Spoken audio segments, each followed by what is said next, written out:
Today is not only Martin Luther King Jr. Day, it is also Religious Freedom Day, and President Obama issued a proclamation for it. An excerpt. Part of being American means guarding against bigotry and speaking out on behalf of others, no matter their background or belief, whether they're wearing a hijab or a baseball cap or a yarmulke or a cowboy hat. Maybe that was a kind of a shot at Donald Trump. Come on in, please. Family Research Council Action President Tony Perkins. Tony, you're a critic of things the way they are. In what ways do we not have religious freedom right now? Well, I mean, look, first of all, let me start with that proclamation. I left my cowboy hat at home, but let me say this. The president has the lingo down. In 8 years, he's learned the lingo, but his actions fall far short of holding up religious freedom. Look, let's talk about the Little Sisters of the Poor, an organization that helps the poorest in our society, where he persecuted and prosecuted them because they didn't want to come in line with his politics on abortion and contraceptive. We look at organizations like Hobby Lobby, simply wanting to live out their faith. Religious freedom is not simply the ability to read the words of Scripture. It's the ability to live out the principles and the precepts that are found on the pages of Scripture in everyday life.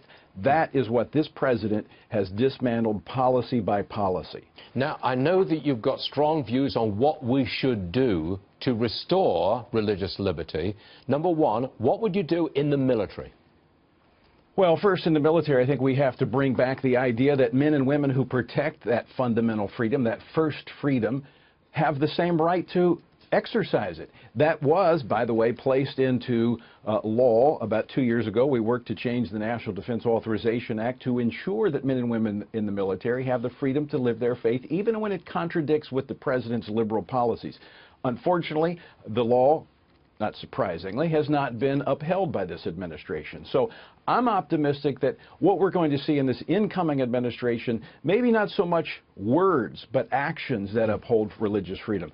The words are meaningless. This proclamation, meaningless. What we need is an administration that will return to the fundamental understanding of the freedom of religion. That is the freedom to live your life according to your faith, and that's what we're losing in this country. What about in foreign policy? I'm very concerned that Christians who are clearly persecuted in the Middle East are not given free rein to come to America.